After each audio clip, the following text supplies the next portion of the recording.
Darwin টেস্টে তৃতীয় দিন শেষে জয়ের সম্ভাবনা টাইগারদের। ইনিংস হার এড়াতে ৬৭ রান করতে হবে অস্ট্রেলিয়াকে, হাতে ৬ উইকেট। এ নিয়ে আলোচনা করতে আমাদের সাথে যুক্ত হচ্ছেন সাবেক ক্রিকেটার ইশতিয়াক আহমেদ। ইশতিয়াক আহমেদ, আপনাকে স্বাগত আমাদের আজকের আলোচনায়। প্রথমে যদি দিয়ে শুরু করতে চাই যে চতুর্থ দিনের প্রথম সেশনটি দু দলই বলছেন যে অত্যন্ত গুরুত্বপূর্ণ, আর প্রতিপক্ষ যেহেতু অস্ট্রেলিয়া, টেস্টে আসলে কোন দিকে মোড় নিতে পারে বলে আপনি মনে করেন? দেখেন, অস্ট্রেলিয়ানস তো বেসিক্যালি আমরা জানি যে ভেরি ফাইটিং সাইড। প্রত্যেকটা প্লেয়ার তাদের সে যে কোনো লেভেলেরই ক্রিকেট হয় না হোক না কেন, আমরা সবসময় জানি যে Australians are the toughest side to beat. কিন্তু অস্ট্রেলিয়া অবশ্য আগের মতো সেই শক্তিশালী, সেই পাওয়ারফুল, ইনভিনসিবল দল না। তবে এখন যে তাদের স্বভাবচরিত যে যে যে ধরনের খেলার তাদের টেন্ডেন্সি এবং trend, they will fight it out, that's for sure. আর বাংলাদেশকে যেটা করতে হবে, বাংলাদেশও কিন্তু এই এই ধরনের পরিস্থিতি কিন্তু তাদের জন্য নতুন। তারাও কিন্তু আস্তে আস্তে শিখছে। এখন এখানে এই শেখার মধ্যে দিয়ে তাদেরকে আহ, ভুলটা কম করতে হবে এবং তারা টেস্ট ম্যাচ জিততে চাইবে, এ ব্যাপারটা কোনো সন্দেহ নাই। অবভিয়াসলি তারা মরিয়া হয়ে থাকবে। তবে ফার্স্ট অফ অল, চান্সেস দেওয়া যাবে না। তাদেরকে উইকেট টেকিং ডেলিভারিজ করতে হবে। এবং যেমন আমরা দেখেছি গেল প্রত্যেকটা সেশন ডমিনেট করেছে। যখন বাংলাদেশ বোলাররা বোলিং করেছে, তারা কিন্তু অস্ট্রেলিয়ান ব্যাটসম্যানদেরকে ভুল করিয়েছে, জি। যেটা অস্ট্রেলিয়ান বোলাররা বাংলাদেশ ব্যাটসম্যানদের ক্ষেত্রে করতে পারেনি। কালকে হুম। যে জিনিসটা হবে, তারা they'll have to bowl in the right areas. এবং প্রথম I think first half an hour 1 hour they'll be aggressive. জি। তারা আমার মনে হয় অ্যাটাকিং ক্রিকেট খেলবে, বিকজ ব্যাটসম্যানরা ফ্রেশ থাকবে, বোলারও ফ্রেশ থাকবে। তো ব্যাটসম্যানরা ফ্রেশ থাকার কারণে, যেমন কামিন্স না আমাদের যে যে batsman Cameron Green, he will start his new, নতুন করে শুরু করবে। Even Alex Carey. জি। এখন দেল বি ভেরি ওয়াচফুল এখানে। আমার মনে হয় বাংলাদেশ যদি এক একটা উইকেট যদি নিয়ে নিতে পারে, তারপর আসছে আপনার Beau Webster, and then he is an allrounder, and then starts the tail. জি। যেমন ইশতিয়াক আহমেদ, আগামীকাল যদি প্রথম অস্ট্রেলিয়া আর যদি লিড নিতেও পারে বা নেয়, সেটি আসলে বাংলাদেশ দল টপকাতে পারবে বা কতটুকু হলে বাংলাদেশের জন্য ইজি হবে বলে আপনি মনে করেন?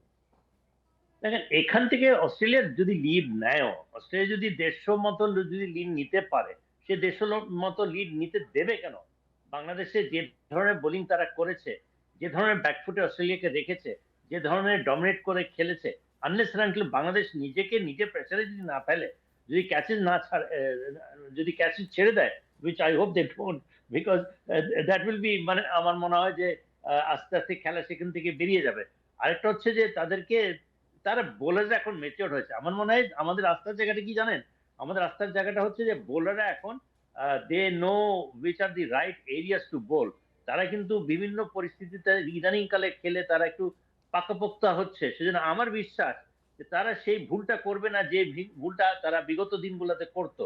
I think we can rely on our bowlers. আর এখন যে ব্যাটসম্যানরা আছে, তারাও কিন্তু অতটা এক্সপিরিয়েন্স না।